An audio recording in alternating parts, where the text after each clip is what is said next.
The following story is based on a reported incident involving a young woman named Emily. One stormy night, a stranger appeared at her door, asking for shelter from the rain. At first, there seemed to be nothing unusual about him. But as the night went on, Emily began to realize that the stranger knew things about her that he shouldn't have known. And what happened next left her wondering how he had found her in the first place. Before we get into the story, make sure you subscribe to the channel. If you enjoy mysterious and unsettling stories like this, you won't want to miss the next one. Turn on notifications so you know when a new story goes live. Now, let's begin. The storm had been raging for nearly an hour. Rain hammered against the windows, and strong winds shook the trees outside.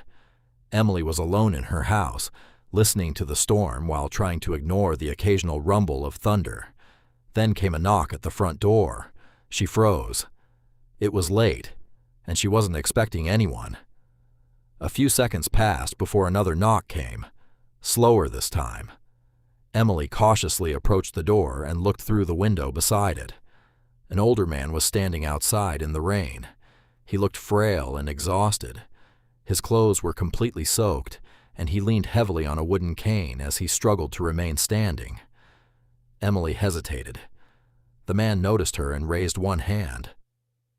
"I'm sorry to bother you," he called through the rain. "I don't have anywhere else to go. Could I please stay inside until the storm passes?" Emily looked at him again. He didn't appear threatening. If anything, he looked like someone who desperately needed help. After a moment of hesitation, she unlocked the door. "Come in," she said. The old man slowly stepped inside. "Thank you," he said quietly. "You have no idea how much I appreciate this." Emily closed the door behind him. For a moment, everything seemed completely normal. She had no idea that letting him inside would change the entire night. The storm continued outside. Rain tapped against the windows while Emily and the old man sat in the living room.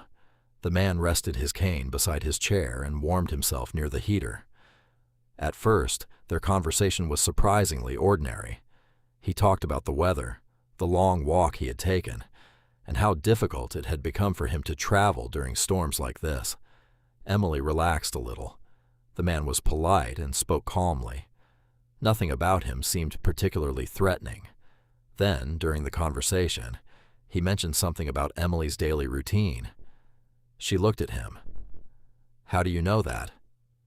The man smiled faintly. "Oh, I just guessed." Emily wasn't completely convinced. A few minutes later, he casually mentioned another detail about her life, something even more specific. Emily became quiet. She couldn't remember ever telling him that. The man continued speaking as though nothing unusual had happened. He mentioned one of her interests, then a place she sometimes visited, then another small detail about her life. Emily began to feel uneasy. "How do you know so much about me?" she finally asked. The man looked at her for a moment. Then he gave a small, almost harmless smile. "You'd be surprised how much you can learn about someone," he said. Without ever speaking to them, Emily didn't know what to make of that answer. Outside, another crack of thunder shook the house, and the conversation suddenly didn't feel quite as normal as it had a few minutes earlier. The storm showed no sign of stopping. For a while, neither of them spoke. Then the old man suddenly began telling Emily a story. He said that many years ago, a woman had once been caught alone in a terrible storm. Late that night, a stranger appeared at her door. The stranger looked helpless and asked for shelter. The woman felt sorry for him. So she opened her door and let him inside. The old man paused. Emily listened quietly. He continued. The stranger stayed for a while, speaking politely and behaving as though he was completely harmless. But the woman soon discovered that she had made a terrible mistake. The stranger had not come simply because he needed shelter. He had come because he wanted to get inside her home. Emily shifted uncomfortably in her chair. "What happened to her?" she asked. The old man looked directly at her. "She trusted the wrong person," he said. He let the silence linger for a moment.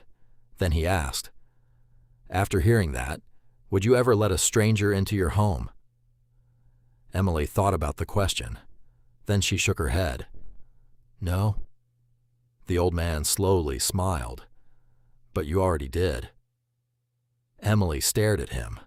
For the first time that night, she noticed something different in his expression.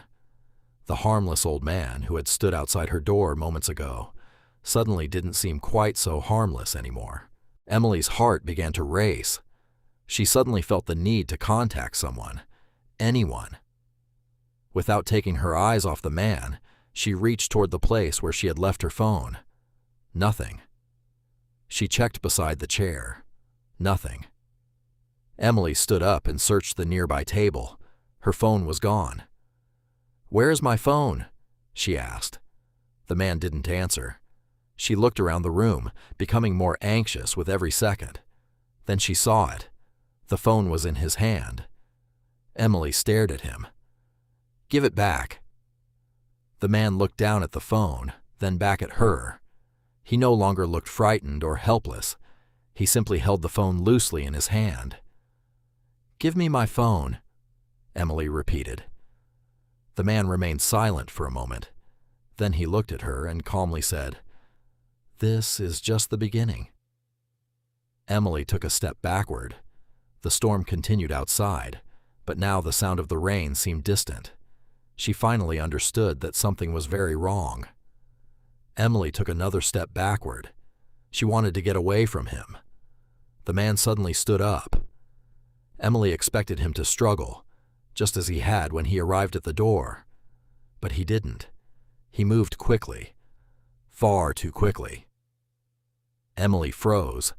The cane he had been leaning on fell to the floor with a loud clatter. The man's posture had completely changed.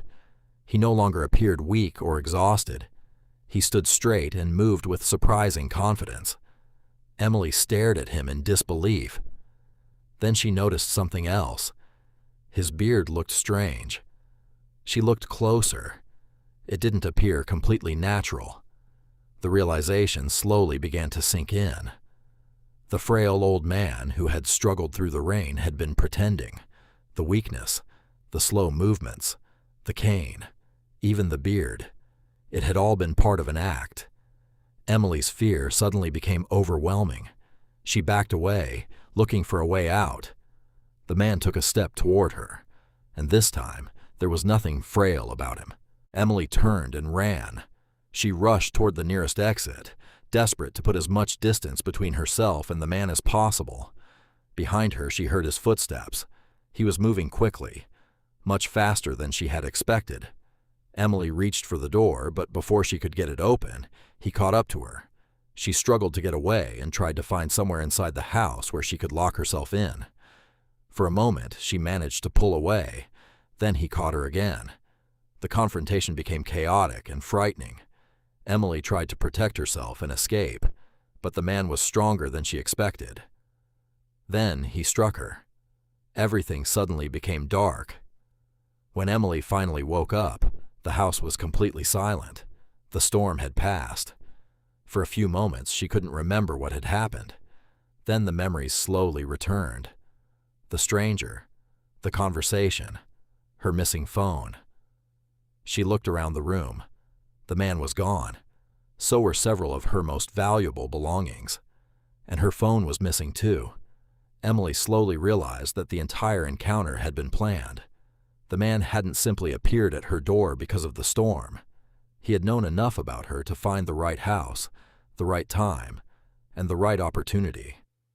She began thinking about everything he had known during their conversation.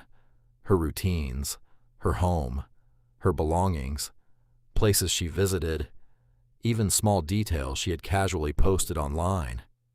Then it finally became clear. Without realizing it, Emily may have given a stranger a map of her life. She had never imagined that ordinary posts and small pieces of information could reveal so much about her. From that night on, Emily stopped posting personal details publicly. and whenever someone asked her why, she gave them the same answer. You never know who's actually reading,